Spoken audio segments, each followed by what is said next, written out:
Hello and welcome to another ATP Geopolitics video with myself, Jonathan M.S. Pierce. This is a Ukraine War Update Extra video, giving you extra tidbits and nuggets to get your teeth into to give you a greater understanding of the war in Ukraine. It's been a very busy day for me. I haven't been able to do my frontline update for the map, and actually that kind of grates on me because I hate having 2 days of not doing it or 1 day of not doing that and having to catch up with 2 days because I lose a sense of where everything is and how things are happening, and it kind of like but nonetheless, that's necessarily going to be the case. But I have some content here that I would like to share with you. I've been given the green card to do this video before shooting back in for a glass of wine with the missus and watching a bit more Last of Us because that's how I roll. Anyway, you don't need to know that. Let's get to the start of what I'm going to talk about, which is a piece by Shashank Joshi, I think. In actually it doesn't say here, but probably is. This is in The Economist. He's a defense correspondent in The Economist, and this is talking about the airframes that might go to Ukraine or would be preferable to go to Ukraine. This is broadly in line with what I've talked about previously in terms of what Justin Bronk has said from the Royal United Services Institute. But anyway, it's still worth going through. A repetition is always useful because A, not all of you watch my videos or all of my videos, and B, we forget stuff. There's so much information going out there that actually we need to embed it with repetition. So Ukraine's top guns need new jets to win the war. Since Russia invaded you, and I'm going to pick out the choice bits of this article, and actually that ends up being most of the article. Since Russia invaded Ukraine last year, Ukraine's Air Force has lost 60 fighter jets, which is 40% of its pre-war fleet, according to the recently leaked American document. It has just 80 or so left. Russia has almost 500 planes allocated to the war, and they largely outmatch Ukrainian ones. With better radar and longer-range munitions, the good news is that Russia has been unable to use that advantage to dominate the skies. Having failed to wipe out Ukraine's air defences, its planes are forced to fire missiles or lob bombs, often ineffectually, from a considerable distance. The bad news is the air balance is looking shaky. And actually, I'll add to this that the use of the FAB 500s and possibly larger bombs than that, these glided, directed bombs, are, that is a problem for the Ukrainians, and that is an added problem over the last month. So it continues. A regular drumbeat of Russian drone and missile strikes since October has forced Ukraine to expend huge numbers of its surface-to-air missiles, SAMs. The situation has stabilized in recent weeks, says a Western official, with new supplies coming in. But if SAMs run short, Ukraine would have to choose between protecting cities, critical infrastructure, bases, or frontline troops. Quote, "Our number one task is to stop Russian planes from coming into our skies," says Colonel Yuri Ignat, the spokesman for the Ukrainian Air Force. "We don't want a situation like the one above Mariupol, where they flattened an entire city." And then it goes on to talk about, well, what are the jets that would be really useful for them? They need a fresh fleet. What would it be? They've had MiG-29s from Slovakia and Poland. That's great. Thank you very much for them. But it's not increasing the capability of the Ukrainian Air Force. So they're not going to change the status quo with MiG-29s. They're just going to be able to maintain that. The Gripen, built by Saab, a Swedish company, is one candidate. In many ways, it is ideally suited to Ukraine's needs. It was designed specifically to defend Swedish airspace from Russian jets, rather than fancier tasks like penetrating deep behind enemy lines for strike missions. It was also built to land on short runways and even roads, in circumstances where traditional air bases have been struck by missiles. Saab says the plane can be refueled and rearmed in 10 minutes by a single technician and 5 conscripts. Indeed, I think it was Ward Carroll's interview with Justin Bronk where he talked about this, and Justin Bronk recently was in Sweden at a site where Gripens, some really out the way place where you wouldn't expect Gripens to be able to take off type thing, as far as I remember it, and there were relatively few people there, relatively little sort of maintenance stuff, and that was all that was needed for the Gripen. I mean, it would be an ideal airframe, I think, for the Ukrainians. But the main problem, the article continues with the Gripen, is that there are so few of them around. Sweden has sold or leased around 66 to other countries. It has fewer than 100 itself. I mean, that's what less. That's about probably somewhere around 150, 160 airframes, right? And because that's nothing. Because Sweden's bid for NATO membership is being blocked by Turkey and Hungary, the country is hesitant to deplete its own defences. So nothing is off the table, says Tobias Billström, Sweden's foreign minister, but, quote, we don't have that many Gripens. Sweden could only provide one squadron's worth, about 14 or so, with a 10-year wait for any more, says Colonel Ignat. That would be great, though, I have to say. However, you can see the issue there. Now, when you compare that to F-16s, it's a massively different situation. So he's not coy about what he would rather have. Quote, Ukraine needs F-16s. Over 4,600 F-16s have been built since production began in the 1970s. That's a lot more F-16s. Now, they're going to be spread around the world, lots of different air forces. That doesn't mean to say all 4,600 are still in working order or even exist, but you get the point. There's a massive difference. Some are still being built in South Carolina, and the US Air Force plans to keep the newest models flying until the 2040s. It is the, quote, Toyota Hilux of the combat air world, says Edward Stringer, a retired air marshal in Britain's Royal Air Force, nodding to the ubiquitous and hardy pickup truck. In 2020, the F-16 made up around 30% of fleets among European NATO members, a higher share than any other plane. So there's shed loads of these around. And the good thing is, of course, and it goes on to talk about this, is that the logistics trail for these is extensive, and the expertise on these planes is also equally extensive. So Ukraine is eyeing the second-hand market. Last year, Norway retired all of its F-16s in favour of the healthy F-35, and Denmark, Belgium, and the Netherlands all plan to do so too. Goodness me! I mean, surely, if you're retiring fleets of F-16s, you've got a bunch of F-16s hanging around that can be used, it can be sent to Ukraine. My goodness me, do it. And you would hope that really, under the bonnet, that's actually what's going on. In February, Ukraine issued a formal request for the Dutch ones. Sorry, did I say? Denmark, Belgium, and Netherlands all plan to do so. Yeah. So Ukraine issued a formal request for the Dutch ones. Spare parts and maintenance facilities would be available in next door Poland and Romania. So it's ideal, says Mr. Stringer, as well as in Greece and Turkey. It also has some drawbacks. One problem is cost. The Gripen is actually much cheaper to fly and maintain. The other issue, says Justin Bronk of the Royal United Services Institute, a think tank in London, is the state of Ukraine's airfields. Soviet runways were built like floor tiling, panels of concrete blocks with sealant in between. That allows them to withstand the expansion and contraction from extreme heat and cold. But it also means that moss, stones, and other debris accumulates in between. So this is FOD, foreign object debris, and this can be super dangerous for particularly planes like the F-16 and a Eurofighter, which will suck up these bits of FOD into their engines, and that can knock out your engines and cause all sorts of problems. And the advantage here, well, the Gripen has the advantage here. So the Gripen, with its smaller air intakes that sit higher up the fuselage, would cope with this far better than the F-16, says Mr. Bronk. Ukraine could resurface some airfields, but that would only invite Russian missiles, and while the F-16 can land on roads in a pinch, its lighter undercarriage is not as well suited to the stresses of short runways, a point hammered home to your correspondent when his Gripen is slammed down for a short landing. Colonel Ignat bristles at such objections. Quote, we feel it's an attempt to pull the wool over our eyes, he retorts. Any plane can land in Ukraine. In private, some experienced Ukrainian military pilots are more skeptical of the government's request for F-16s. Now, from what I've heard from different interviews, and this is me, I'm no great expert, of course I'm not, but actually, it's not a good use of missiles to bomb airfields, to just take out the runways, because actually it's relatively easy to just tarmac over them and fix them up, and indeed you could fix those runways fairly easily. I mean, it's not particularly difficult, and actually they easily have the ability to do so. And so I think some of these objections are easily overcome. I think that yes, some of these runways might be hit, but that's not a long-term problem. It's actually a bad use of ordnance to do so, as according to other analysts. But you can go and see what others say about that.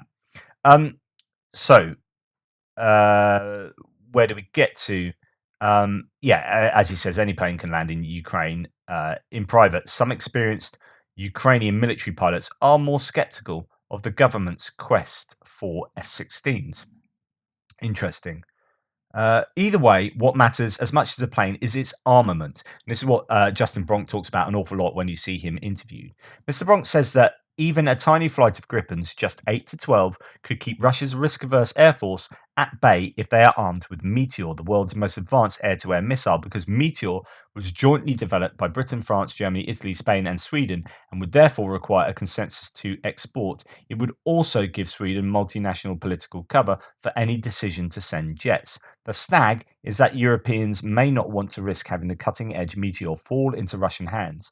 So there are really very real chances that when you fire off any kind of missile, that it malfunctions in some way and just flies off and lands in occupied territories, or it does kind of explode, but large parts of it are still recoverable, and that technology is able to be looked at. When the Rivet joint, the UK sort of surveillance plane was shot at back in, was it September last year, by a Russian, accidentally shot at. Well, he did it on purpose, but he thought he had been given the order to fire, and he hadn't.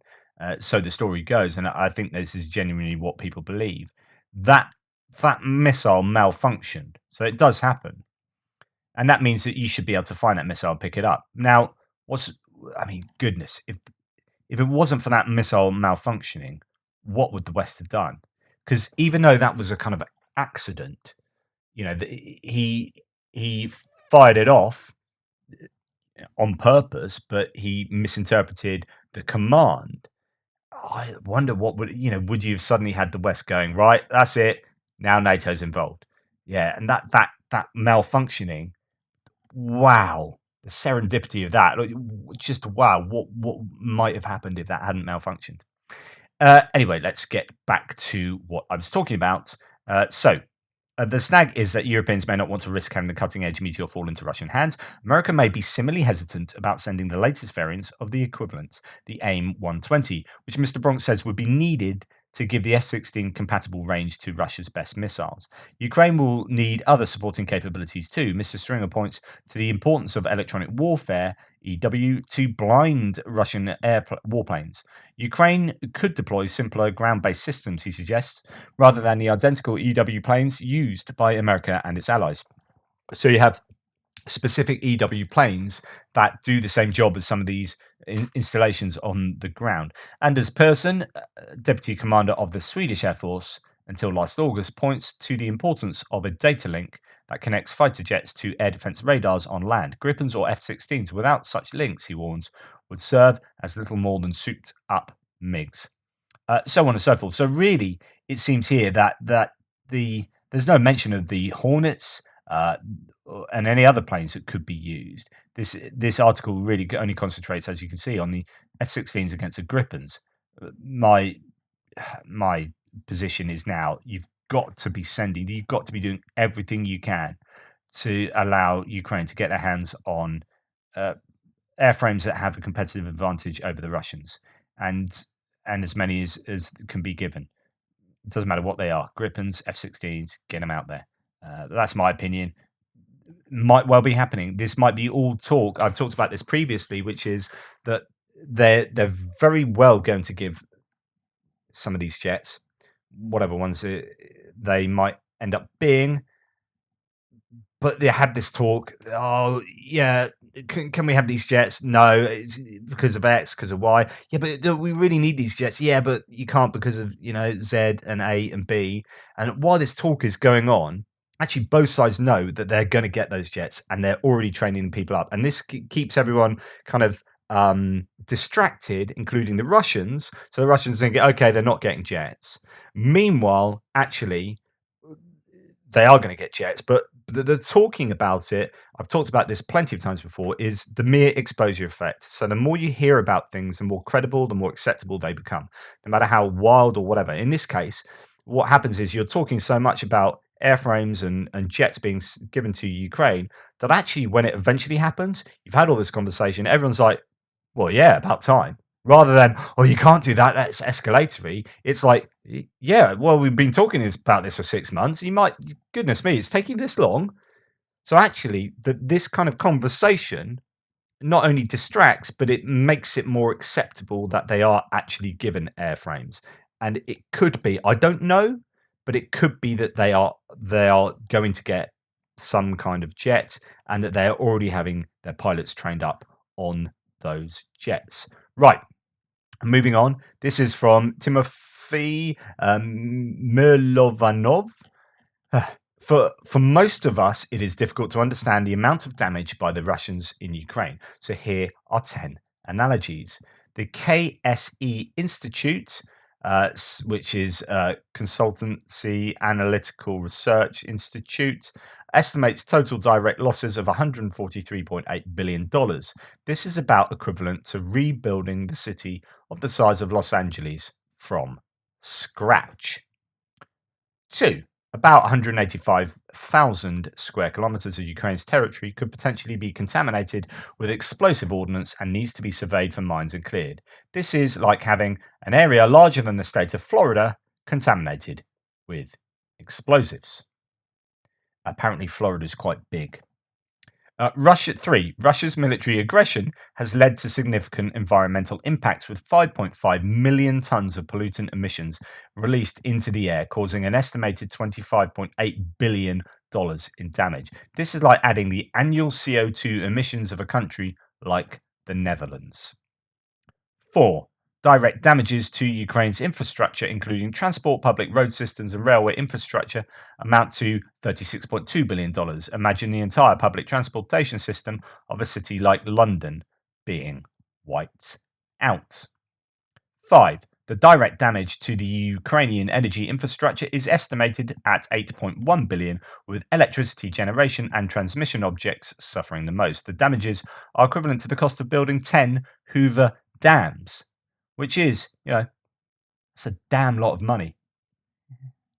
6. The education sector faces $8.94 billion in direct damages, with over 3,000 educational institutions affected. Actually, there are things like the cost of education isn't just in upfront costs. It's a kind of abstract cost to humans, which you can then quantify later in terms of job prospects or the expertise of the workforce and all this stuff.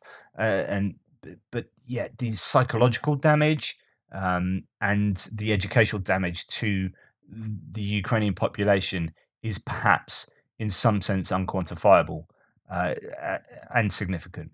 Imagine the entire education system of a city like New York being wiped out. Over 153,000 housing objects have been destroyed or damaged, with an estimated value of $53.6 billion in direct losses. It's about 5 to 7% of all residential housing in the country. Imagine every 13th house in your country being destroyed. It's insane. The most affected, of course, it depends how big your country is, but in terms of that's 1 in 13 houses in Ukraine, I would imagine, being affected. The most affected regions in Ukraine include Donetsk, Kharkiv, Luhansk, Mykolaiv, Zaporizhia, Kyiv, and Chernihiv. Imagine 3 major cities, each the size of Paris, all suffering from extensive damages and having the entire population move. 9. Direct damages to public sector facilities, including educational, scientific, and healthcare institutions, totaling about $13.69 billion. Imagine the entire budget of NASA for half a year being used to cover these damages. 10. Healthcare facilities have suffered $1.8 billion in direct damages, with at least 1,216 facilities damaged or destroyed. This is like losing the healthcare infrastructure equivalent to 36 large hospitals. And then, as someone else says, a very conservative figure, imagine 6,000 kidnapped children. What does that cost? Unestimable. So yeah, I think that's a useful way of looking at some of the costs incurred to Ukraine as a result of this war. I'm going to show you some footage here of a ATGM, one that I've not seen. This is a Metic one being used by Russia in Ukraine, in Bakhmut. I think this guy is aiming at something that's already been hit. As it goes off, there's something that's already smoking over there. So some kind of vehicle has been hit. I presume it's a vehicle. It might not be. might be a smoking place. But man, they don't offload a bunch of these on there.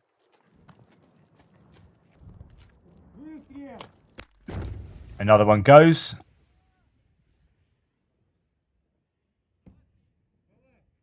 They are proper hammering that target. And then another one. That gets fired off. Bang, same results. And then another one. Oh no, they run off now. So I think, was that 4? 3 or 4 being sent at the same place. But yeah, that's not one I've seen before. It's got a very short tripod. So it seems like you have to kind of lie down for that one, but it might be adjustable, not sure. That's a Metic ATGM being used in Bakhmut. Right, moving on. That's just a random bit of video. So this is Tatarigami, someone I occasionally use as a source. This is an opinion piece of his extended tweet to say, although my views may differ from those of government officials, I'd like to express some cautionary thoughts regarding the upcoming offensive. So while I remain hopeful and committed to achieving victory, I believe it's important to temper our expectations and avoid the assumption that the war will end quickly as a result of one counteroffensive. A realistic approach that takes into account the challenges that we might face. Even though Ukraine has received substantial support from the West, it's still only enough to sustain a few large offensives. Even if Ukraine successfully clears the entire southern region, it won't necessarily resolve the ongoing issues with Donbass or Crimea. The fall of one area doesn't guarantee the fall of the other. It's important to recognize that the Russian forces are actively preparing for the upcoming counteroffensive, and we shouldn't underestimate their capabilities. Rather than making optimistic statements about how the war will end soon, it's more realistic to be prepared for a potentially prolonged conflict. We should also communicate this to our allies so they can adjust their expectations and support accordingly. It was all about managing expectations, both for people who are actually providing support, like government ministers and people in the military, and the general public as well, in all around the world. It's easy to get carried away and think, look at all this marvelous equipment that Ukraine has been given. Look at all these like brigades of people that have been trained up. But actually, there's going to be an awful lot of attrition. There are going to be failures. It's not just going to be one amazing success. It is going to be challenging, and one must be ready for that. And also, unless there is some kind of insane rout that takes place, which is possible, but is it likely? Probably not. Then the whole front line won't just suddenly collapse. Crimea suddenly won't just not the Russians won't run away from Crimea across the Kerch Bridge and say, "There you go, help yourself, guys." It's going to be more difficult, and it might be very much slower than people are expecting, and far more attritional. So, while I remain hopeful and committed to achieving victory, I believe it's important to temper our expectations and avoid the assumption that the war will end quickly as a result of this counteroffensive. Everyone in Ukraine is grateful for the support we see from the West, including from both governments and society, but I believe we need much more to finish a war. This goes beyond just the provision of ammunition and military equipment, as important as those are. In addition to expanding training programs, we must prioritize efforts to improve our command and control structure. And he's talked about this before. I've talked about this before, particularly with regard to the Euromaidan Press article by Glenn Grant, which is really fascinating. And I did a 6-part, I think, thread on that or thereabouts. But he continues, this includes sending our reserve officers to the best military schools to enhance their skills. We need to focus not just on improving the command abilities of NCOs, non-commissioned officers, and junior officers, but also those at the brigade level and above. In other words, all the officers. I plan to release a breakdown of the analysis made by Lieutenant Colonel Glenn Grant in his article. Well, we've already done that, but you can see he's broadly basing his analysis on the back of that, on the necessary changes for our army to remain modern and successful. Finally, I'd rather hear that the war has ended sooner than expected, even if it means admitting that my previous predictions were incorrect, than to hear that my advice could have made a difference if only it had been heeded earlier. Well, to be honest, I think plenty of people have said this already. And they are actually changing. There are things that have been put in place since Glenn Grant brought that article out, and I've talked to you about that before. Things changing with regard to drone procurement, drone provision and training, and a bunch of other things that seem to have been reactions to what Glenn Grant has been saying for some time. Right, going to move to something quite dystopian, perhaps. Bit of Mad Max. Romanians crowdfund Mad Max armored vehicles for Ukraine. This is Radio Free Europe doing an article. So, a fleet of armoured vehicles inspired by the death of one Ukrainian soldier is being custom built with donations from Romania. This bus, photographed in the suburb of Kyiv yesterday, is one of several unique armour-plated vehicles that have been crowdfunded by Romanians and are now about to be sent to the fighting in Ukraine's east. And that's inside of that bus. The vehicle once served as a public bus for the residents of Pilar in northern Poland. Now it is equipped as a mobile field hospital wrapped in steel and Kevlar armour. It's intended to serve as a medical facility that can be positioned within a few kilometres of frontline positions. The project is spearheaded by Radu Hosu, an activist from Brazov, who grew a large social media following for reporting in his native Romanian language from the front lines in Ukraine. Hosu says an armoured mobile hospital was first envisioned by a Ukrainian paramedic friend known by his military call sign Angel. He had this idea for a long time, the Romanian says. Many deaths in the Ukraine war happened during transport of badly wounded soldiers from frontline positions to hospitals that are often a long drive from the trenches. One of those deaths was Hosu's close friend Oleg Gubal, who was killed in November 2022 while inside a vehicle that Hosu had bought with Romanian donations. And that's him there. He died on the road from the front line to the nearest hospital. So, if this armoured mobile hospital had existed then, he would have had a chance of surviving, the Romanian says. He was my guardian angel when we were in the trenches, Hosu says of Gubal. He would constantly put himself between me and danger. I always overslept, and he would wake me up and say, "Come on, Radu, you have to go and eat now." He was a really, really kind guy. And there's that armoured bus. After the Ukrainian soldier's death, Hosu says he felt compelled to commemorate his friend. The armoured bus complex will be named after the fallen Ukrainian soldier. I wanted to transform a tragedy into something good, Hosu says. The reality is this. Gubal had a young daughter and a small boy. From November, after he died, up until last Christmas, his son was writing letters to Santa Claus, asking him to bring his father back home. The Oleg Gubal Armoured Hospital will be accompanied by this truck, which has an armoured compartment at the rear for doctors and nurses to shower and sleep. The truck will be finished with the same forest green paint as the bus. So that's something that's coming on, that's being made as we speak. Hosu says the custom car company in Kyiv that is building the vehicles has not billed him for anything beyond the wages of the workers involved. Quote, the owner has health issues that stop him from fighting, so he wants to help with this project as his contribution. Absolutely marvelous. A Ukrainian Romanian soldier who asked to be identified by his call sign Rum above left is the manager of the armoured hospital project.